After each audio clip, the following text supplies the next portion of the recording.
देश परदेश में आपका स्वागत है। सतीश झा। अभी सोनिया गांधी जी ने भी कहा था कि फेसबुक ने कुछ ऐसा किया जिससे कांग्रेस को काफ़ी नुकसान हुआ। इस बात की चर्चा अखबारों में हुई, कुछ छोटे मीडिया में हुई, जो ऑनलाइन मीडिया है उसमें हुई। बड़े मीडिया में इसका शायद उतना, जो मेन स्ट्रीम मीडिया उसमें शायद जिक्र नहीं होता, लेकिन कुछ बातें सामने आई हैं जिसका जिक्र करना चाहिए और हम सबको समझना चाहिए कि क्या हो रहा है। हम सभी जानते हैं फेसबुक का नाम, ट्विटर का नाम और सोशल मीडिया के जो तमाम और प्लेटफॉर्म हैं उनका नाम हमको मालूम है। इंस्टाग्राम हुए या टिकटॉक हुए, जो भी है। टिकटॉक तो शायद आजकल बैंड भारत में है, लेकिन कोई ना कोई सोशल मीडिया प्लेटफॉर्म चल रहा है।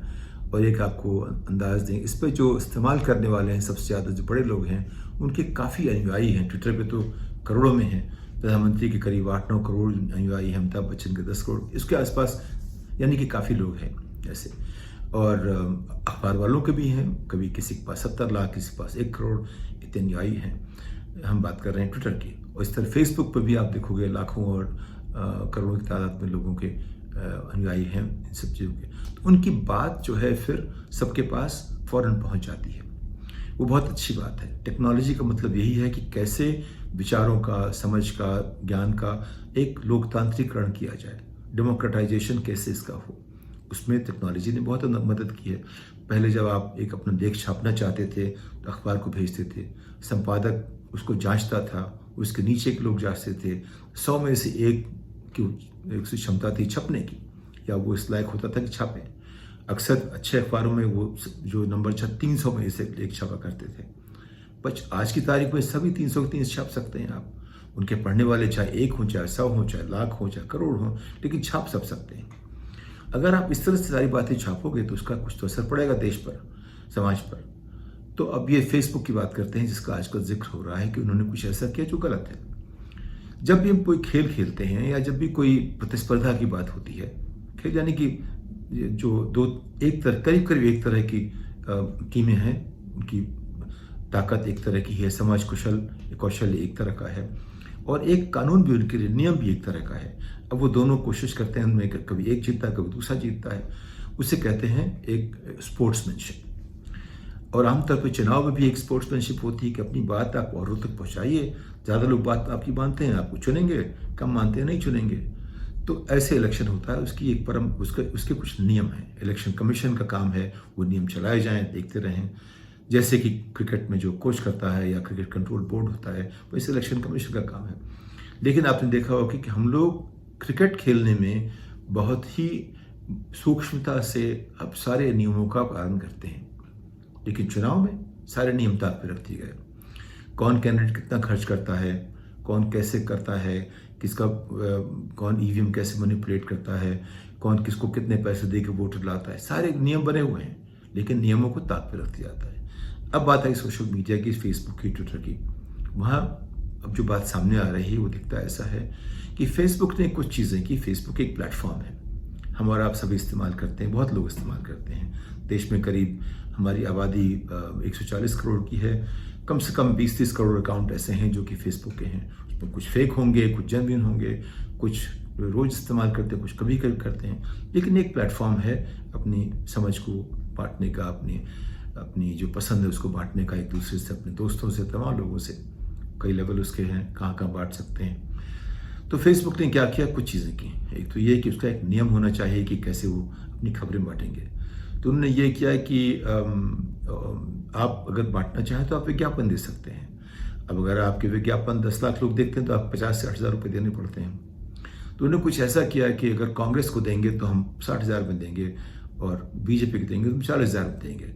तो आपने एक के लिए विज्ञापन का दर सस्ता कर दिया। उसका क्या फ़र्क पड़ेगा कि अगर कांग्रेस 1 करोड़ के पास पहुँचेगी तो बीजेपी 1.5 करोड़ पास पहुँचेगी। कुछ इस तरह की बात हो गई, उस तरह ही पैसे में।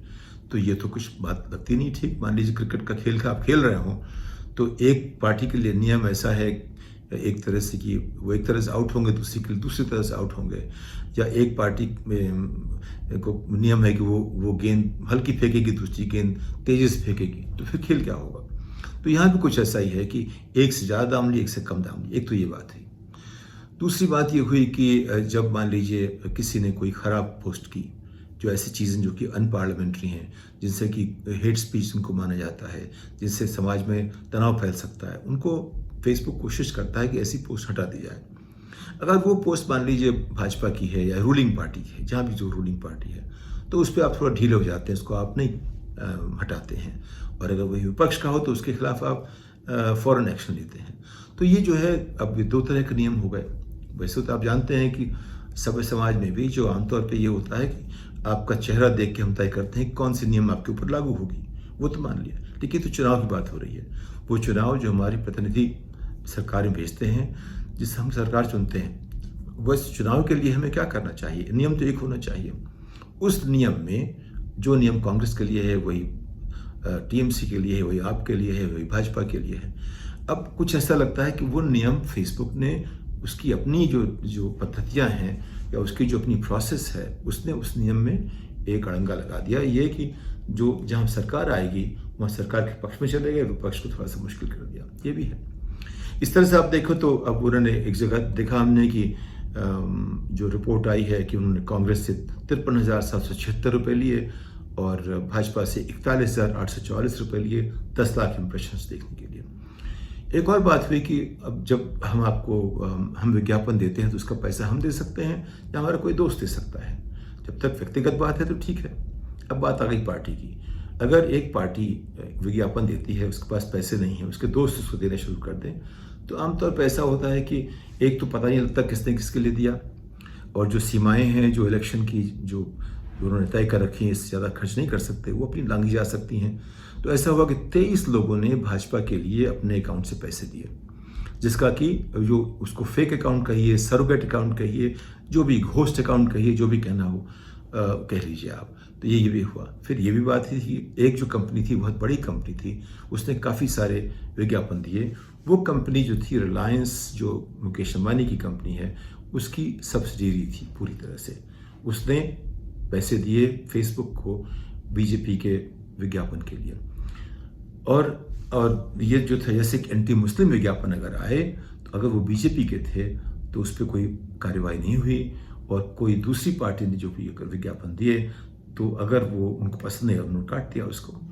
तो यानी कि ये इससे इस तरह से काम हुआ कि अगर सरकार कह रही है, सरकार के पक्ष के लोग हैं, तो उस पर थोड़ा ढील दे दो। विपक्ष के लोग हैं तो कड़ाई से उसको, उसी कानून को, नियम वही है, उसको इम्प्लीमेंट कैसे करना है इसकी बात हो रही है। तो फेसबुक जो है अपने आप में एक न्यूट्रल ऑब्जर्वर होने की जगह एक बीच में संतुलित, सबको संतुलन की तरह से देखने के बजाय, और एक क्या कहते हैं कि न्यूट्रलिटी का हिसाब देखने के बजाय अपने आप में भी एक पार्टी बन गई इलेक्शन को इधर से उधर करने की। यानी कि वो खिलाड़ी बन गई अपने आप। अगर मान लीजिए कोच जो है खिलाड़ी बन जाए किसी खेल में तो कैसा लगेगा? तो वो अगर वो कोच है या प्लेटफॉर्म है तो उसको खिलाड़ी तो नहीं बनना चाहिए। अब फेसबुक कुछ लगता है खिलाड़ी बन गया। तो ऐसा सिर्फ उसने हिंदुस्तान में नहीं किया है, उसका इतिहास अमेरिका में ट्रंप के समय से अच्छा नहीं है। उसने रूस को भी अपने साथ खिलवाड़ करने दिया, ट्रंप को खिलवाड़ करने दिया। जब बहुत सारी बात हुई है, बहुत सुनवाइयाँ वगैरह हो रही हैं अमेरिका में। अब हमारे यहाँ कैसे होगा? सवाल तो यह है कि हम क्या ऐसे नियम बनाएं, कैसे नियम बनाएं कि हम इन जो विदेशी संस्थाएं हैं, फेसबुक को हम कंट्रोल नहीं कर सकते। आपको याद होगा कि 19 के बाद में चुनाव में जो बात आई थी, तो एक जो कंटेंट की जो हेड थी फेसबुक को उनको हटाना पड़ा। उन्होंने इस्तीफा दिया है कि उनको निकाला गया तो मुझे पता नहीं है, लेकिन ये शिकायत हुई थी कि वो प्रधानमंत्री से मिली, उनके साथ उन्होंने जो भी बात की, जो भी गठबंधन किया, वो हमें पता नहीं है। लेकिन ये बात साफ है कि उनके समय में फेसबुक इस तरह काम कर रहा था जैसे कि सरकार का वो एक प्रचार तंत्र हो। तो अगर इस तरह की चीज़ें होंगी तो जो प्रतिस्पर्धा है राजनीतिक, जो एक चुनाव का तरीका है चुनने का, जो सबसे जिसकी बात हम समझ सकें, अगर जो बात कर रहा है उसकी बात को कोई और कहना शुरू कर दे और उसके लिए उसको पैसे दिए जाएं, या उसको कोई तीसरी पार्टी उसके लिए पैसा दे, या अगर वो गलत काम करे तो भी उसको करने दिया जाए और दूसरी पार्टी को ना कर दी जाए, यानी कि नियम जो है समान ना हो, तो फिर हम ठीक से चुनाव नहीं कर पाएंगे। तो सारे जो सवाल आज की तारीख में ये है कि कैसे फेसबुक और ट्विटर और इस तरह की जो प्लेटफॉर्म्स हैं, जो सोशल मीडिया जिसकी बात करते हैं, उनको हम कैसे इस तरह इस्तेमाल करें कि वो एक समान प्लेटफॉर्म की तरह सबके साथ पेश आएँ। इसके लिए हमारे देखिए, सरकार की जो लोग सरकार में हैं, उनकी इच्छा होगी तोड़-मोड़ हो जाए, सभी चाहते होंगे, लेकिन जिनके पास ज़्यादा क्षमता है वो करा लेंगे और हम ऐसा न होने दें, इसके लिए जो है एक लोकतांत्रिक प्रक्रिया चाहिए, हम सभी को कुछ जुटना पड़ेगा। जो नीतियाँ जो हैं वो एकाएक नहीं बनती, इसमें बहुत समय लगता है। अब ये फेसबुक, सोशल मीडिया सब 20 साल से कम समय के हैं, इनको ठीक करने में बहुत समय लगेगा। लेकिन इसके लिए जो बहस और बातचीत जो शुरू करनी चाहिए, वो रोज़ाना करनी पड़ेगी जब तक कि वो ज़मीन समतल नहीं हो जाती। क्योंकि नियम हमारे ऐसे होने चाहिए जो कि बराबर हों, जो प्लेटफ़ॉर्म होना चाहिए समतल होना चाहिए। आज की तारीख में फेसबुक और ट्विटर वगैरह ने ऐसा कुछ किया है कि हमारा प्लेटफ़ॉर्म समतल नहीं है। वो जो पावरफुल है, जिसके पास ज़्यादा पैसे हैं, ताकत है, उसके पक्ष में चला जाता है। और उसका नुकसान क्या होता है कि फिर हम ठीक से चुनाव नहीं कर पाते और अगर हम चुनाव न कर पाएँ तो लोकतंत्र अपने आप कमज़ोर होता जाएगा। तो लोकतंत्र की रक्षा के लिए भी ज़रूरी है कि हम हमेशा सतर्क रहें और हमेशा देखते रहें कि ये चीज़ें गलत ना हों। और अभी जो ये बहस शुरू हुई है, इस पे हम सबको रोज़ाना सोचते रहने की ज़रूरत है, क्योंकि नहीं करेंगे तो जो लोग इन चीज़ों का दुरुपयोग कर सकते हैं, वही हमेशा आगे बढ़ते रहेंगे। इस बात के साथ अगले पायदान तक आपसे विदा लेता हूँ। नमस्कार।